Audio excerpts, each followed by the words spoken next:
Grabe ang Barangay Ginebra, nag-init sa 3-point area lalo na etong si Stephen Holt. Bakbakang Barangay Ginebra kontra sa Terra Firma Jeep. So, first quarter nga mga chong, sablay ang first 3-point attempt netong si Justin Brownlee, pero nandyan nga etong si RJ Abarientos para ipasok ang kanyang first 3-point shot. Japet naman na libre sa loob ng painted area. Maagang nagiinit si RJ. Another 3 ang kanyang ibabaon. Sumasagot ang Terra Firma sa kabilang dulo. Nakikipagbalyahan sila sa ilalim. Pero etong si Japet, unti-unting binabalik ang kanyang rhythm, papiso-piso lang. Mubashar Ali naman magbabaon ng 3-point shot para sa kanyang kupunan. Nandyan din etong si Paulo Hernandez na aatakin yung depensa ng Ginebra sa ilalim. Ganun rin etong si Jerick Ahanmisi, pero umuulan ng tres sa Barangay Ginebra.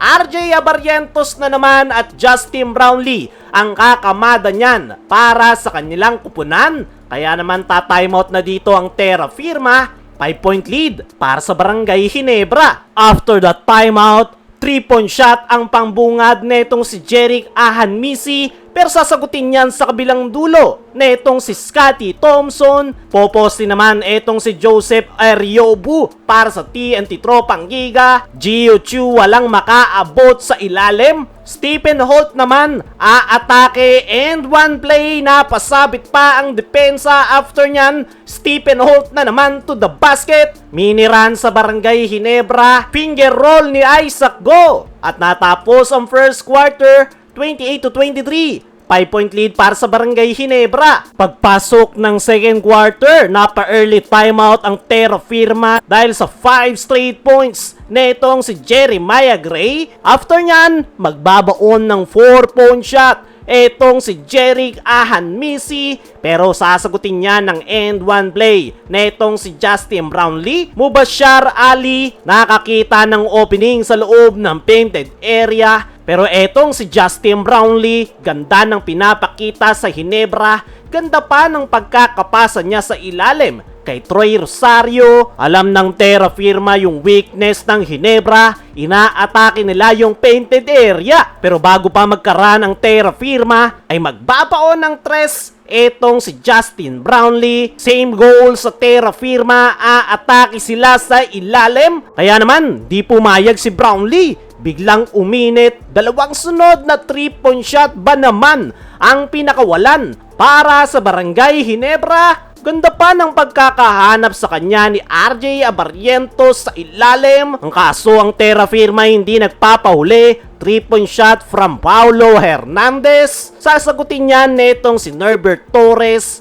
Pero eto na naman ang Terra Firma, another 3 this time from Umali. Pa-timeout muna si Coach Tim. Baba sa 12 ang kalamangan ng Ginebra. Pinagpahinga muna ni Coach Tim si Justin Brownlee. At dyan na nga nag-umpisa ang Terra Firma. 4-point play para kay Paulo Hernandez matapos sumabit si Troy Rosario. Tatakbo pa si Gio Chu sa kabilang dulo. Kaya natapos ang first half 56-50, baba sa 6 ang kalamangan ng Barangay Ginebra. Leading scorer, etong si Brownlee with 19, Paulo Hernandez naman with 11 para sa Terra Firma. Pagpasok ng third quarter, atake agad si Justin Brownlee to the basket. Magbabaon naman ng tres etong si Jerick Ahanmisi, pero sasagutin yan netong si Scotty Thompson sa kabilang dulo. Kasama niya etong si Stephen Holt na magbabaon din ng tres. Dadagdagan ni RJ yung run na yan ng Barangay Ginebra. Magbabaon ng tres itong si Mubashar Ali, pero turnover niya yung dahilan kaya nagka-easy layup si RJ.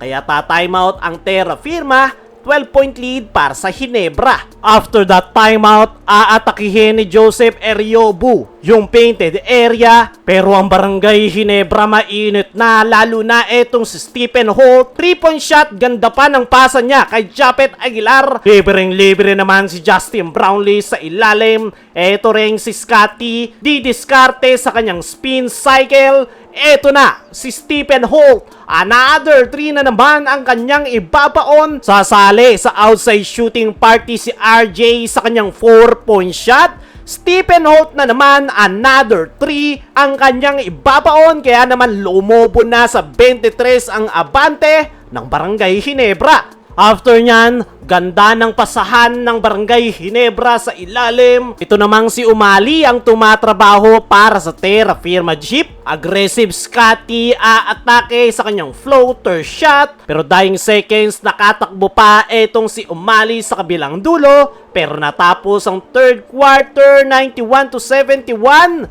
20-point lead para sa Barangay Ginebra. Pagpasok ng fourth and final quarter, umuulan ng 3 sa Ginebra.